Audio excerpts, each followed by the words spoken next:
Hola a todos, bienvenidos a su canal de lecciones de paz interior. Recuerden que pueden suscribirse al canal, darle like a los videos y activar la campanita de las notificaciones. Seguimos estudiando el libro acerca de los límites para con los hijos. Ya vimos lo que es un límite, los tipos de padres y ahora veremos las características de los niños porque no todos los niños son iguales aunque sean hermanos, hijos del mismo padre y de la misma madre.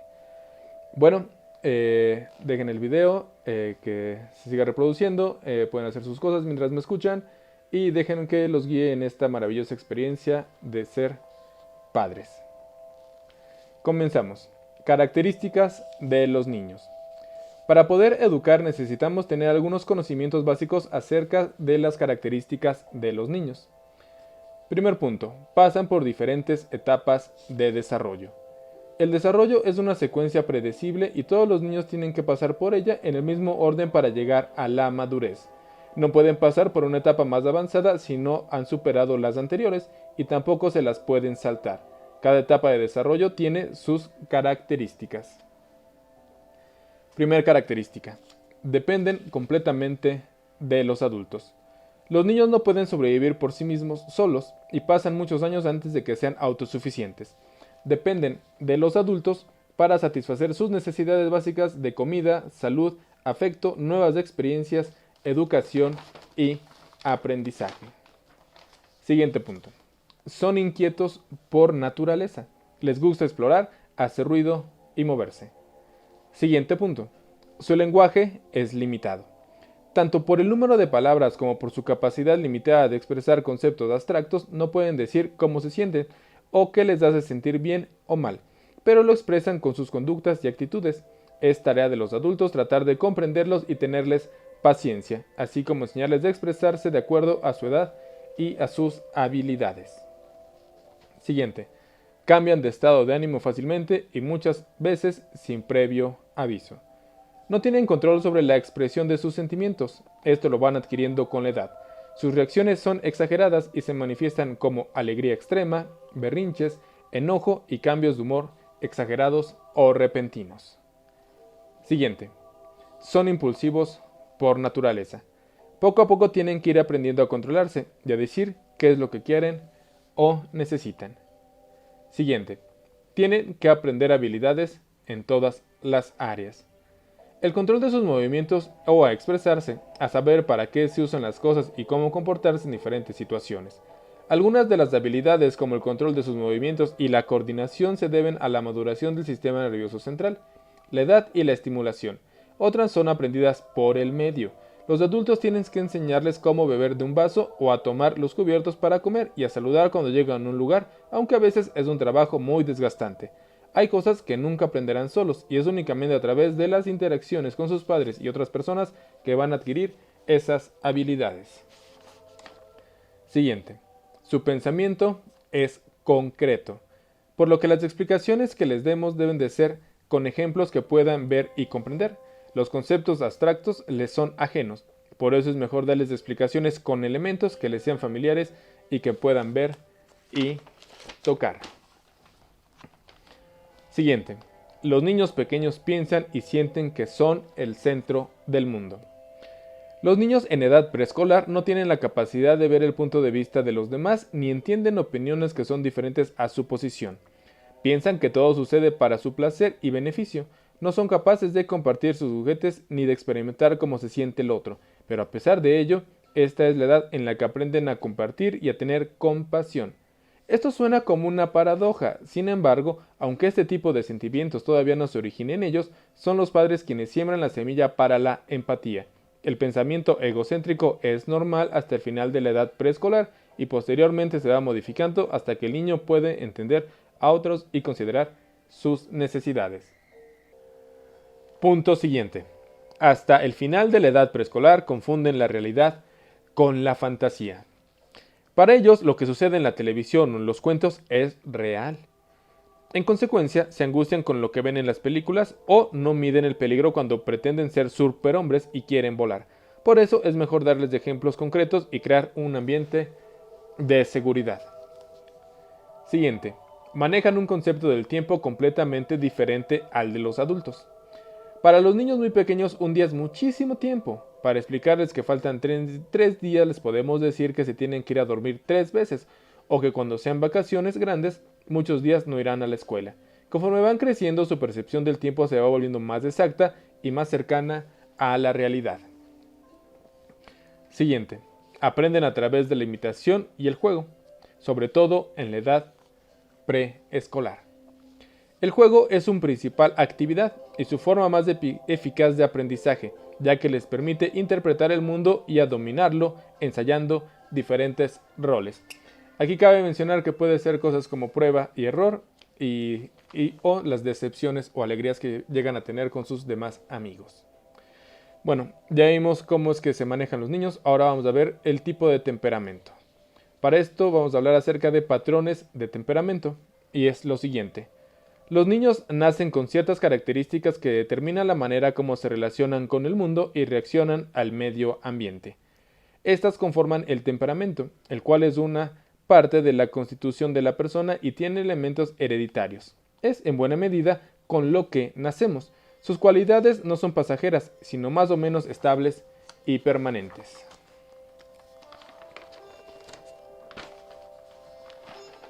Dos investigadores del desarrollo infantil, Stella Chess y Alexander Thomas, plantean que el temperamento está formado por 9 características. Dicen que los niños nacen así y que estas cualidades se van modificando con la interacción con el medio ambiente.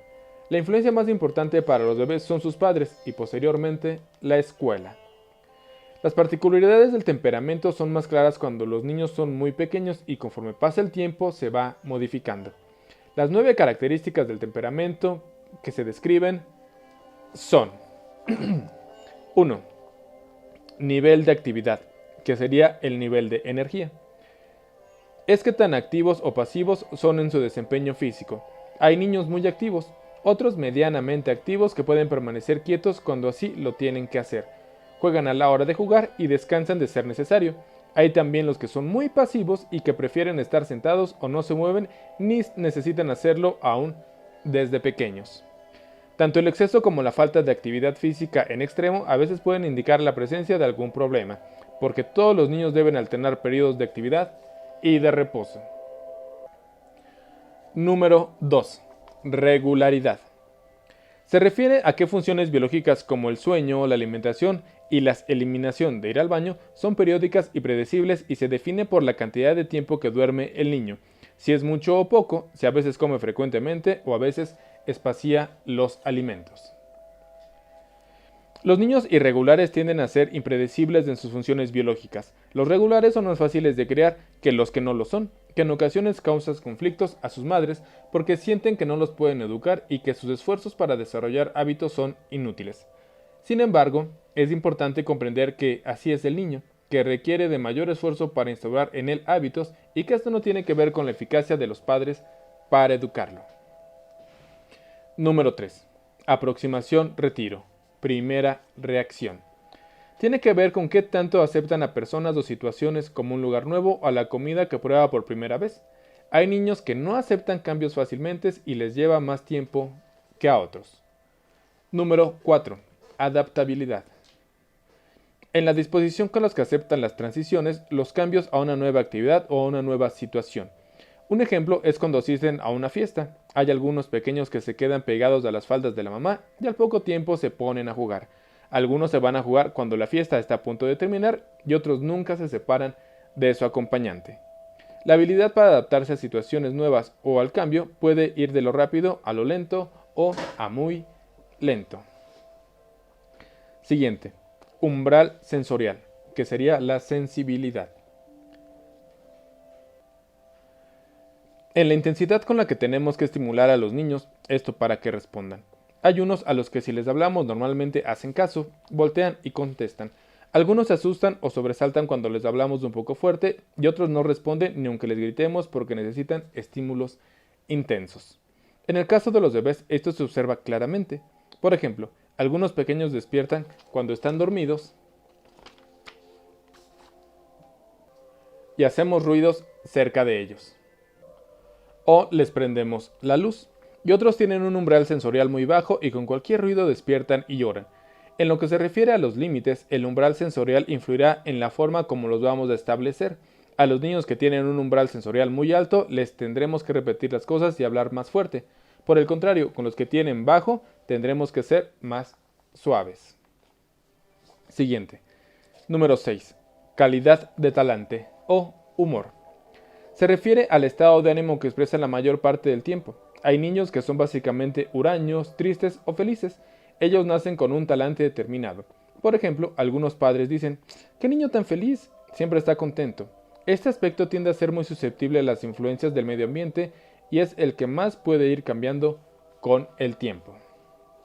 Número 7. Intensidad en las reacciones. Tiene que ver con qué tan fuertes o intensas son sus reacciones, esto ante un evento. Hay niños que cuando se caen y hacen un responcito lloran mucho, otros se levantan, sacuden y siguen jugando. Lo que debemos observar es si la reacción es proporcional a lo que pasa, manteniendo en mente que generalmente las niñas tienden a reaccionar más intensamente que los varones. Número 8. Distractibilidad. Es la facilidad con que cambian su conducta de acuerdo a los estímulos del medio ambiente. Hay pequeños que realizan una actividad, pero que se distraen ante cualquier estímulo externo y desviación de su atención. O niños que no pueden reconocer lo que es importante y ponen intereses en lo que no lo es tanto.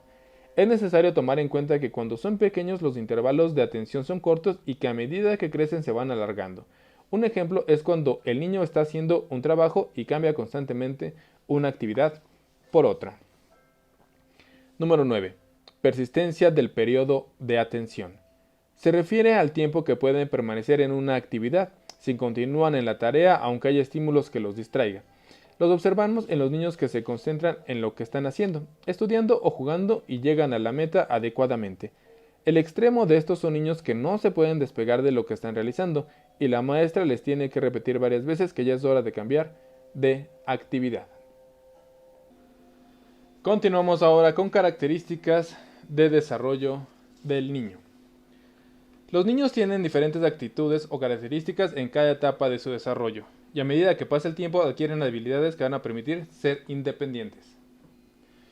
Para poner límites, educar y entenderlos, es necesario conocer algunos de los principales puntos de este proceso. A continuación presentamos varios de los principales aspectos del desarrollo infantil. Los tiempos que manejamos se refieren a la mayoría de los niños, aunque unos logran tener estas habilidades poco antes de los señalados y otros un poco después. Lo importante es que todos deben alcanzar estos aspectos dentro de un tiempo cercano al que planteamos. Si el pequeño no ha logrado después de un lapso razonable, sugerimos consultar a un especialista. Empezamos con de 0 a 36 semanas. En este periodo, que es muy largo, en el que suceden tantos cambios que un bebé es casi irreconocible si lo comparamos cuando nació o como es a los 9 meses. En cuanto a seguridad, predictibilidad del ambiente, al niño necesita una persona, básicamente la misma, que se haga cargo de él, satisfaga sus necesidades básicas de amor, alimentación y bienestar físico, y que responda a sus llamadas de atención, como cuando llora o sonríe o quiere que esta persona esté cerca. Esta es la etapa en que se desarrolla su confianza en el medio ambiente y esto lo logra en buena medida cuando las personas que se ocupan de él le dan seguridad, amor y cariño de manera predecible y constante, y necesita una rutina previsible. Su principal tarea es la adquisición de habilidades psicomotoras básicas, ya que en esta etapa hay logros importantes en su desarrollo motor. A los 3 meses sostiene la cabeza, a los 6 ya se sienta con apoyo, a los 7 se para cuando lo sostienen, a los 8 se sienta sin apoyo, agarra su biberón con las manos y bebe de él. Toma alimentos grandes con las manos y se los lleva a la boca. Agarra juguetes, sonajas, se mete todo a la boca. Si le cantamos responde. Voltea si lo llamamos, esto por su nombre y se reconoce en el espejo.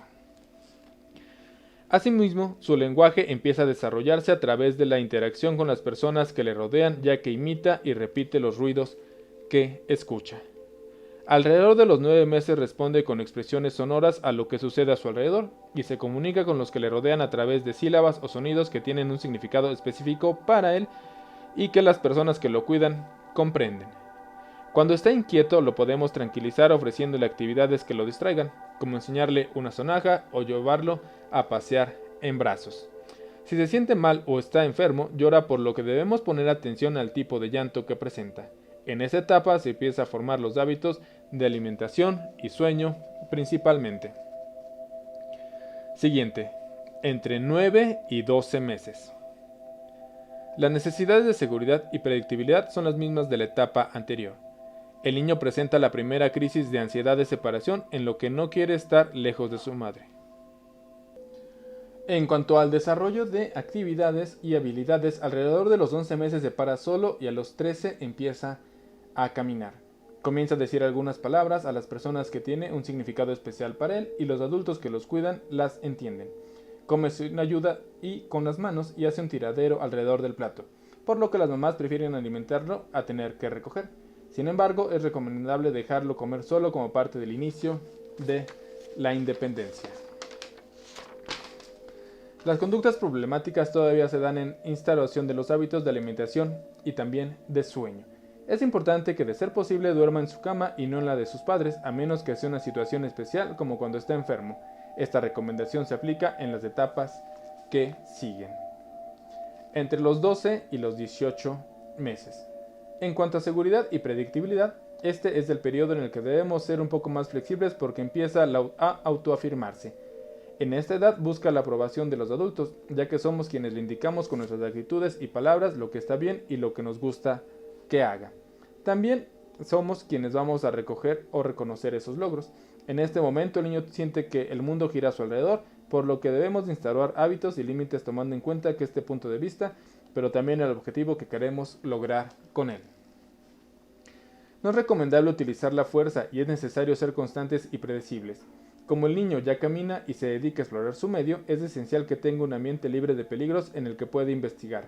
Eso debe seguir durante toda la etapa preescolar. Es básico continuar con la instauración de hábitos. Las conductas problemáticas son para llamar la atención de los adultos, por lo que, aunque el pequeño es muy gracioso, en esta edad necesitamos tener cuidado en lo que le decimos que no debe hacer y en cómo se lo expresamos. También debemos recordar que los niños hacen las cosas por imitación, de aquí que se convierte o que no es conveniente en realizar acciones que no puedan copiar y que sean peligrosos para ellos. Entre los 18 y los 24 meses. El niño ya camina bien, habla frases cortas y es independiente en su medio. La socialización con papá y otras personas aumenta y está en plena etapa de autoafirmación. Es la época en que para todo dice que no y que mamá se desespera por esto. Debemos tener en cuenta que el no tiene un significado diferente para él y que no hay que tomarlo literalmente. Para lograr que haga lo que queremos, como que se ponga el suéter, es posible distraerlo de lo que está diciendo y lograr el objetivo. Las conductas problemáticas son que quiere hacer las cosas cuando aún no está del todo listo. El inicio de los berrinches, del oposicionismo y en algunos cambios del apetito y los alimentos en sus hábitos. Se presenta nuevamente una etapa de ansiedad de separación en la que necesita sentirse seguro con las personas que lo cuidan. A esta edad ya come solo empleando la cuchara, toma líquidos en un vaso e incluso le podemos dar algunas tareas como recoger juguetes grandes. Siguiente, entre los 24 y los 36 meses. Las necesidades de seguridad siguen siendo darle un ambiente predecible y libre de peligros que pueda explorar. Es importante que tenga una rutina establecida, que sepa qué es lo que esperamos de él y darle información sobre lo que va a suceder en el día. Por ejemplo, advertirle que va a comer en casa de su abuelita. En cuanto a las habilidades esperadas, en esta edad empieza el entrenamiento del control de esfínteres. Para lograrlo es necesario que sepa caminar y hablar, que tenga la madurez neurológica para reconocer las sensaciones de que quiere ir al baño y que muestre cierto interés por las actividades relacionadas con esto. El entrenamiento del control de esfínteres puede empezar alrededor de los 2 años y medio. Si el niño ya está listo, lo conseguirá en un lapso corto. Si todavía está inmaduro, le tomará mucho más tiempo y más esfuerzo. A esta edad ya debe dormir en su cama y tener un horario establecido. Su lenguaje es comprensible y está formado por oraciones completas, aunque todavía puede tener errores de pronunciación y gramática. También ha desarrollado un sentido del yo. Se reconoce como persona separada de los demás, en especial de mamá. Las conductas problemáticas de la edad son el control de esfínteres, los berrinches que se deben a la angustia que le provocan todos los logros del desarrollo que ha tenido en un tiempo tan corto, Los terrores nocturnos por los que se levanta en la noche llorando como si estuviera soñando, generalmente sin despertarse, y a la mañana siguiente no recuerda el episodio, ante el cual lo único que podemos hacer es tranquilizarlo. Otra conducta problemática es, una vez más, la ansiedad de separación debido a los temores que le provoca el contacto que tiene con el mundo externo, fuera de la familia, lo cual se agudiza por la fantasía tan activa de la edad.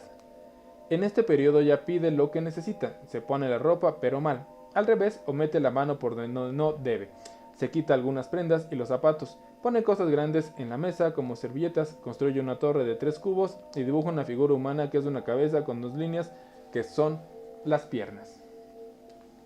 Siguiente, a los 4 años. En cuanto a seguridad y predictibilidad, necesita una persona que lo acompañe y que vea y reconozca sus progresos y logros. Es la edad en la que dice, mira cómo lo hago, y lo importante es que lo veamos para que sienta o se sienta reconocido. Las cosas no tienen sentido si no las percibe mamá o papá, y si no hacen, no lo ven a él. Ya debe haber establecido el control de esfínteres. Se le entiende lo que quiere decir y en consecuencia ya puede mantener una conversación. Tiene juegos de fantasía y también de representación. Las conductas problemáticas se refieren sobre todo a la agresión que en un momento dado puede presentar en la escuela hacia otros niños. También a las dificultades en la socialización, ya que tiene que aprender a relacionarse con otros pequeños, y a los problemas de respeto a las reglas fuera de su hogar. En esta época descubre que existen diferentes formas aceptables de comportarse de acuerdo con el lugar en el que se encuentra. Por ejemplo, en la escuela se tiene que portar de cierta manera, o en casa de los abuelos no se permiten cosas que en casa sí. Puede comer solo, ponerse prendas sencillas, relacionarse con otros niños, ir de visita a una fiesta y saber cómo debe comportarse. Copiar un círculo y una cruz, o hacer una torre de 6 cubos y un trenecito y dibujar una figura humana con cabeza y 2 líneas que son las piernas. Y por último, entre los 5 y los 6 años. En cuanto a seguridad y predictibilidad, la escuela y la casa necesitan ser estables y no debe haber grandes diferencias de opinión entre las personas encargadas de la educación del niño. Los padres o los encargados del cuidado del niño deben estar de acuerdo con los objetivos, valores y límites. Lo mismo debe de suceder en la casa y la escuela, porque si el niño va a una institución educativa donde se enseñan valores y costumbres que no tienen nada que ver con los de su hogar, se va a sentir muy confundido. Se espera que ya tenga las habilidades para que pueda aprender a leer y escribir.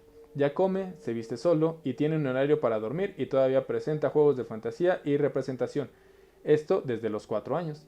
Una conducta problemática es el miedo a separarse de mamá, debido a que pasa más tiempo en la escuela y es más consciente de los peligros del mundo que le rodea. Es cuando las dificultades de coordinación y para poner atención se hacen evidentes. En esta etapa es capaz de ayudar en las tareas de la casa, recoge su ropa, hace su cama, si nada más tiene que jalar la colchoneta, pone en orden sus cosas, se baña con supervisión y tiene cierto orden con sus útiles escolares. Bueno, aquí vimos hasta la edad de los 5 a 6 años, que es como el niño se comporta, cómo empieza a crecer, cómo empieza a tener miedos, a controlar sus esfínteres, a saber y a distinguir entre una relación o una forma de comportarse en la escuela, comportarse en la casa o en otros lugares. Bueno, no se desesperen, intenten o quieran a sus hijos. Vamos a ver que no estamos solos, de que hay más personas que han pasado por lo mismo que estamos pasando nosotros, y que podemos aprender de todas sus experiencias para tener una educación hacia con los hijos mejor de la que nuestros padres tuvieron para con nosotros. Bueno, eso sería todo por mi parte. Muchas gracias por ver el video. Saben que pueden darle like, suscribirse y activar la campanita de las notificaciones. Y recuerden que lo importante de los hijos es entenderlos. Cuídense mucho y hasta luego.